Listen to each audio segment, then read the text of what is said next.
Hello everybody, Jose Rodriguez here, and I'm back again with a little bit more film photography chit chat.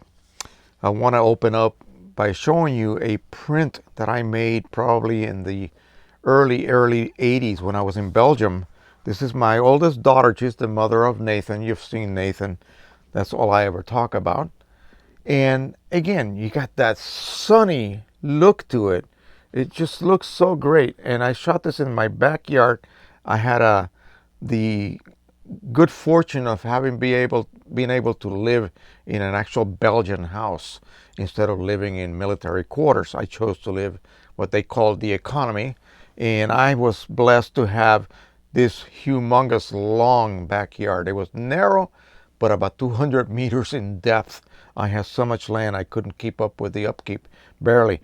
But in the back, I had a bunch of fruit trees, and my daughter, who was quite the emotional little girl, used to dress up and go back there and just kind of just sit down and meditate and look at the little flowers. She was a little weird, and she still is, but a great girl. And I shot this with color film. I think it was Ectacolor film or Kodacolor film, 35 millimeter, and I printed it at home. Again, it's a little bit orangey and yellowish. And this may possibly be because maybe the cyan layer has maybe faded a little bit. I don't remember it being this warm, but I still love it. It has a certain look. It has grain. I could see the shadows are not even that incredibly defined. And that was the look. That was the look that you got. And it's just something that I've tried with every plugin known to man to duplicate in my digital so-called darkroom. And so that's it. I just wanted to show you that. Now, black and white RC type paper. This is silver. This is my middle daughter. This is again in Belgium in our backyard. And you could just look at it, and there is so much detail. I'm going to try to block the lights from hitting it. There's so much detail in there. 35 millimeter. And you can see as you get to the darker areas, you can see a higher predominance of grain. In other words, it's more prominent, more visible. And as you get to the lighter areas of her skin here, the grain is almost minuscule. And that's that non-linear look that film produced. And it has not been able to be duplicated by anything else. Before I get to this set of prints, let me tell you, back in the time, people were, those of us who did not like heavy grain, I loved it, would use Panatomic X, which at that time was, I think it was ASA 32, so it was quite slow. So in bright sunlight, f16, 1/32 of a shutter speed of a second, and you could of course open up the lens and raise your shutter speed, but it was very slow, not really meant for action photography. But when you develop that film, you used a high Accutance developer for it. And if you can imagine in your mind, horizontally looking at film, in dark area would have lots of silver, light areas would have hardly any silver. But something that had a high contrast edge normally falls down from high accumulation of silver, and it kind of S-curves itself down to low accumulation of silver. There was really not a very highly defined edge between the two areas. By using a high Accutance developer, you have more of a cliff, more of a drop off. So if when you then look at that negative this way, and you use a condenser type enlarger with straight rays of light, not a diffuser head, but a condenser type enlarger, those edges would be defined, and that film looked sharp as a tack, because instead of having slopes from dark or heavy concentration of silver to low concentration of silver, instead of having a slope, you literally had a wall or a cliff. And so that edge was really, really sharply defined. Just a little tidbit for those of you who may have experienced that in the past. And it was something that was quite interesting to do, especially when you were doing documentary type photos or copying documents on a vertical top type copy camera. You wanted to have the high acutance and be able to capture every little detail of that document you were copying. So you would use that technique. Now, of course, you can do it digitally. Now, my wife worked and volunteered at the international schools, kind of a pre-K, what would be called pre-K now. And they had basically all ages from about 2 to about 4 years of age. And I used to get to go in there, and without the permission of the parents, I would go ahead and photograph the children. And here's a little child. We had a piano. I used to actually play for the kids. I played piano a long time ago. And I used to go in there and play piano for the kids. And here is a nice available light shot. Light's coming from this side, window light only. And again, high contrast. There's no detail anywhere. But look at that. That's the actual detail that we need to show. I should have cropped that window out of there. Too late. You know, if I had thought about it back then, I would have done it. And but anyway, it still has that nice impact. Lots of grain right here in those pattern, right here in the dark areas of his little face. Wonderful look to that. I love it. Quickly go through these. Here's this funny little girl. I aimed the camera at her and she just cracked up and covered her mouth. She was a little bit, I guess, embarrassed.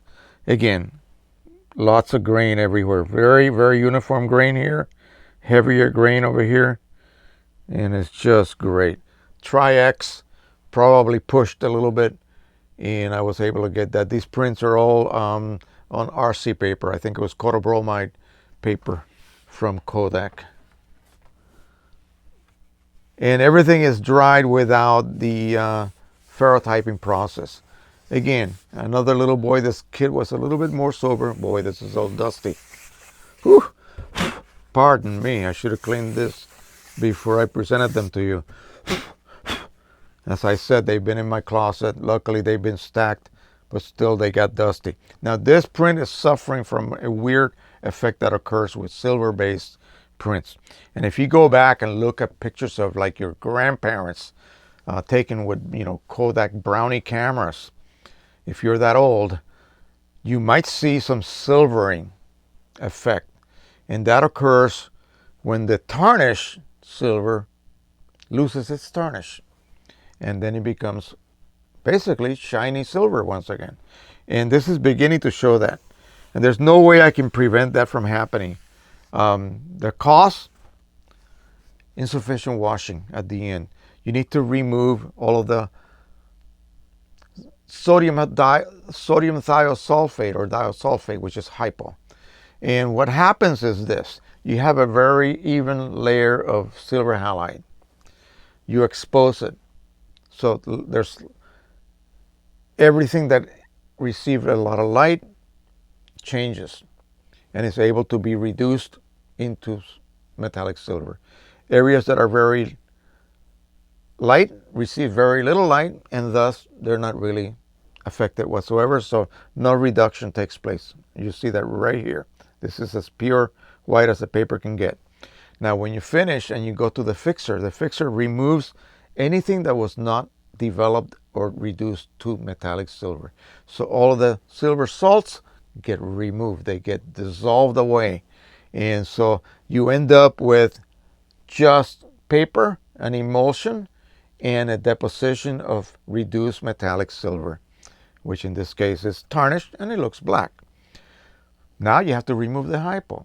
And in the days prior to RC papers, hypo loved to bind to the paper fibers, and it was almost impossible to fully remove. So you had to wash it for hours and hours. And, you know, environmentally, that was not really that good of an idea to waste that much water because you cannot reuse the water. You wash it, it goes down the drain. Wash it, goes down the drain continuously. So RC paper prevented the paper base, the fibers based paper, from absorbing hypo. So only the emulsion absorbed hypo. And so at the end, this allowed the processor to, within a minute or so, wash out most of the hypo away. But again, you would have to actually wash it longer to fully remove it. Now, there were some agents that you could treat the print with, which would actually kind of unbind the hypo from the emulsion, and in the case of the older papers, from the fibers, and allow it to be washed more thoroughly. And that process was used when people were creating so-called archival silver prints. And it was a long, drawn-out process. But anyway, enough of that. This print is beginning to silver. I can see it. But again, like I said, nothing you could do about it. There's no way I can rewash this. Here's a little girl. Let me take the dust off of it. One of the little girls in the class. Again, natural lighting, no flash, and that beautiful film look that I am just dying to get back to, but at this point it's really not feasible. I cannot set up a darkroom in this small house that I live in. I have everything is already, called for, and I have no other room to set up a darkroom. And I think the bellows of my enlarger have developed a couple of cracks, and I would have to repair them anyway before I could even use them. Cute little boy. Oh boy, look at that gorgeous grain. I don't know if you can see that. I hope so. It's very difficult with these little cameras to depict this. Again, dark.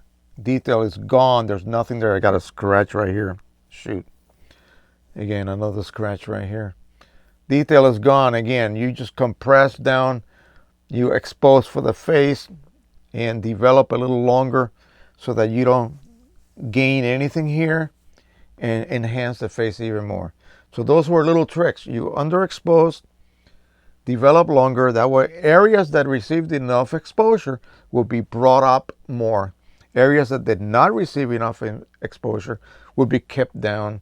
And so you got this type of look. Even though the room was not like that visually, it looked bright. It was actually lit by fluorescent lights, and we had some window lighting.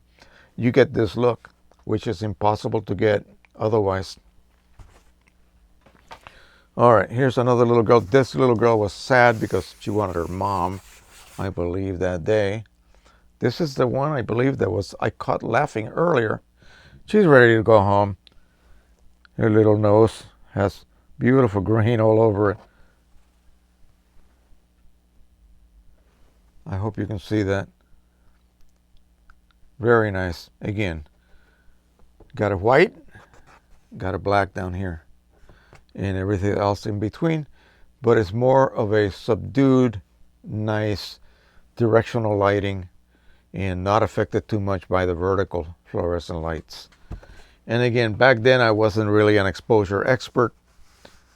I was still, unlike now, I'm still learning. I was still learning then. I was actually learning my craft then even more, because I really didn't get to shoot a lot. I was always in the darkroom.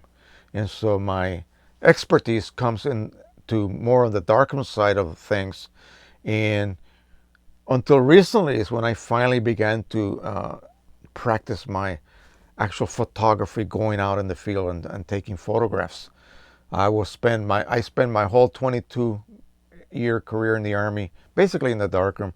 I did go out and shoot some what we used to call grip and grins, just officials shaking hands and showing certificates to the camera, and those really require no skill to be able to do. And here we have is another beautiful little girl. Again, look at the way this looks. And let me tell you, yes, I dodged all of this in. I burned it in. Okay, and I dodged the little face out so that we can bring it out further. And this picture here actually did win something. I don't remember. But I actually did put it up, and she is crying. She wants her mom so bad. And it was getting to be about 3 o'clock that afternoon, and she was ready to go home.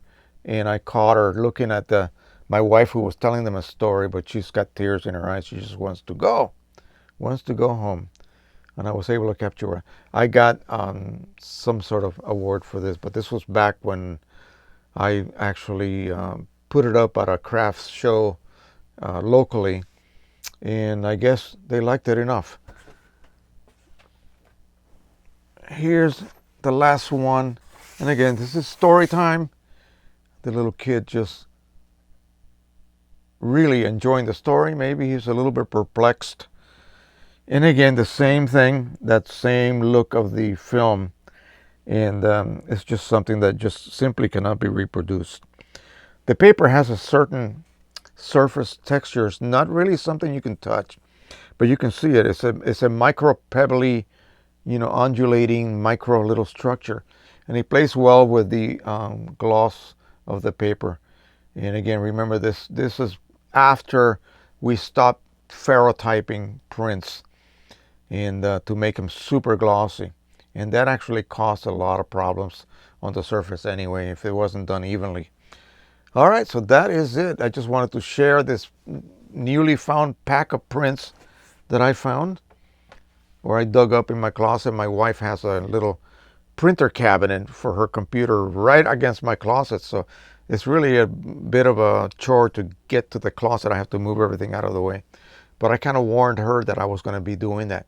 All right, so I'm going to have you take a look at a couple of these prints in the next video, but I want to leave you with this blockbuster.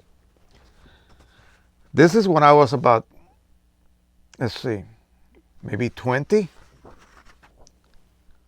I'm at Disneyland in California. I came down from Fort Ord, California on leave. I went to Disneyland with my mother, and she bought me one of those frozen bananas.